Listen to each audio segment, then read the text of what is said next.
Of course, we need to be able to send new messages, and therefore I'll add a new widget in the chat folder, new message.dart. Now, this can also be a stateless widget, but it should be a stateful widget because I actually want to be able to validate the user input and disable the send button if nothing was entered. So here I'll name this new message. And then, of course, import material.dart from the Flutter package. And what should we return here? Well, we can return a container, actually.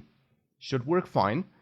With a little bit of margin, which I only want to have on the top, though.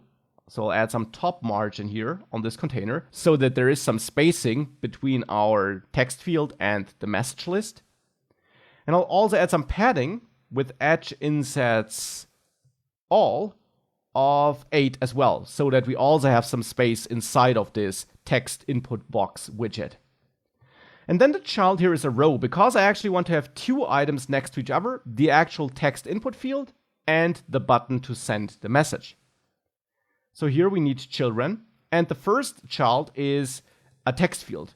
Now here, a regular text field, because I'm not wrapping this in a form. I'll just validate it on the go, so to say, without a big form, because we don't need this here for this very basic input field.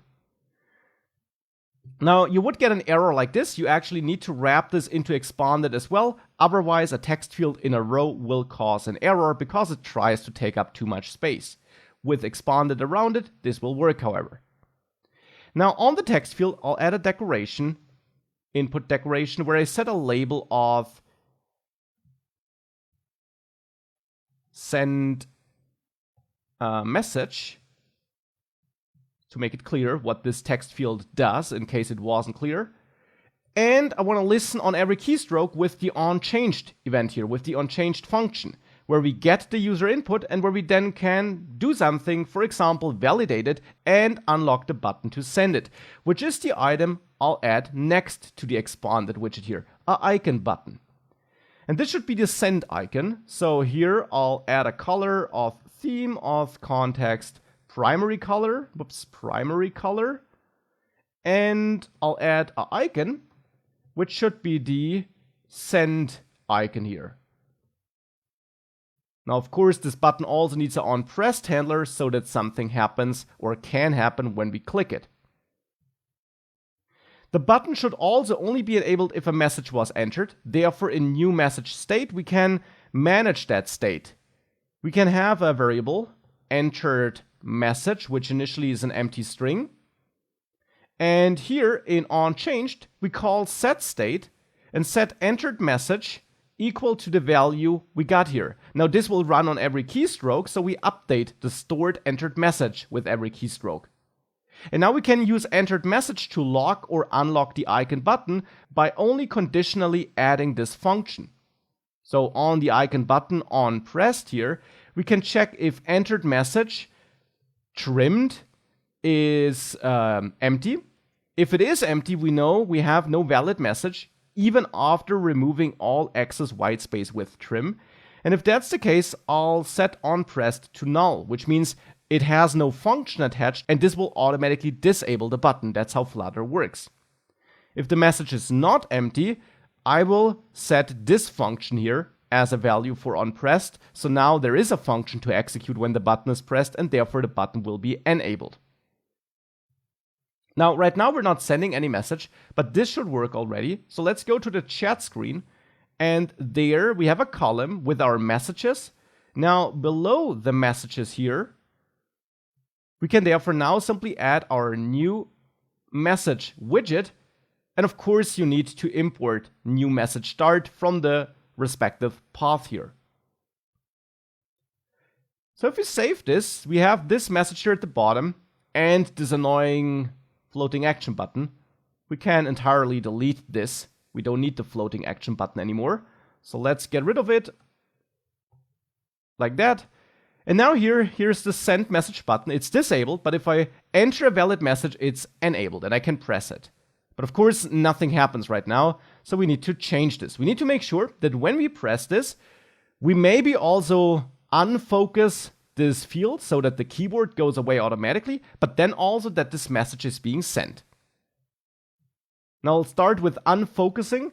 Here, this function should be triggered, and I don't want to write everything here in this anonymous function, so instead I'll rather add a function up here, send message, and in there I'll first of all use focus scope of context and call unfocus to close the keyboard, which might be open, and it's send message, which therefore is connected here, like this, without parentheses, just pointing at it.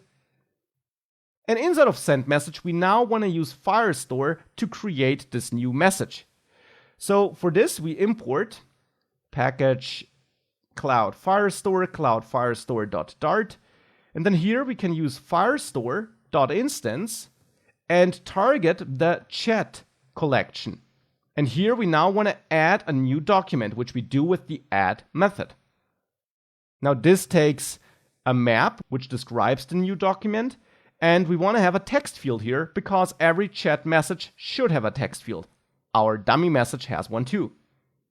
So here, text, and the value should of course be the entered message, so what's stored in this variable. And that should be all we need to do to send a new message.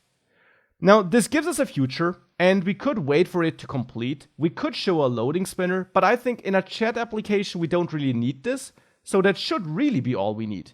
And please note that we also don't need to add any authentication token or anything like that. This is all managed behind the scenes by Firebase here. So if we simply save this, we should be able to send a new message. If I enter one, does this work? And I click send, you see, here's my message. Now, of course, the formatting is not final, but this is my message. So that works. Now, 2 improvements. I think it would be nice if the message input field would be cleared thereafter. And I also want to make sure that the messages are ordered in the opposite direction so that the most recent message is here at the bottom and not at the top. To make sure that this happens, to make sure that the ordering is correct, we can go to messages.dart, and there on the list view there is a little extra field you can set. You can set reverse to true, and this will do just what the name implies. It will order the messages or the fields differently. It will scroll from the bottom to the top. Now, you see hello still is ordered below does this work, simply because of how the auto ID was created when I manually added this document. But if I delete this document with hello, so if I enter hello here, you see now this is at the bottom. So that's nice. Now for clearing the input, here in new message, I want to clear the message or the input whenever we send a new message. And to do that, we can add a controller to the text field here and create a new controller in our state here. A final controller, new text editing controller like this. And use this controller here in send message to call controller clear, and now bind this controller to the text field simply by pointing at it here on the controller argument. If we now save this and I type does this clear, you see it clears and this is also closed. Now, one thing you also see, however, is the ordering here still is not working entirely as it should. And you see that also here in Firebase, by default, the oldest document is the topmost one, and the most recent one is the bottommost one. And since we reverse this, here it's the opposite. Now, one way of ordering this correctly and making sure that we have a consistent order is that we also store a timestamp along with the text when a document is being created, and we then order by that timestamp. So here on new message, we can then go to the place where we add a new document, and besides text, we can also add a created at field. The name is up to you, doesn't have to be created at. And you can then use timestamp.now to create a new timestamp. Now, timestamp is a class that is made available by the Cloud Firestore package. Now with this, we create a timestamp which will be part of the document that's being stored, and it's stored in a created at field. So now when we retrieve the messages here, before we actually set up that listener or that stream, before we get access to that stream, on the collection we can actually call order by. And this allows us to order the documents we're about to fetch by a certain field. And we can order by created at, so by that new field I just added. Now, of course, my existing messages don't have that field, so I will quickly delete all those messages. If you have a lot of messages, you can also delete the entire chat collection instead. It will be recreated automatically as soon as you start adding messages again. But once it's empty, I'll save this, go back, and send a new message. Hello. Does this work? And you see, it's still ordered correctly, but simply because we have to specify how we want to order this. And by default, it's ordered in an ascending way. I want to order in a descending way though, so I'll set descending to true here. That's the second argument you can pass to order by. And if you set descending to true, you see now does this work as the second message here. So this message, which I submitted a little bit later than the first one. And if I add another new message, you will see that now this is the bottommost message. And even if I restart the app here, if I completely reload it, you see this order is kept. So now we finally have the correct order here, which is of course super important and which is what we ultimately want here. With that out of the way, let's work on those chat messages. They look a bit ugly like this. And of course, we also want to make sure that we can quickly tell whether this message is by us or by another user.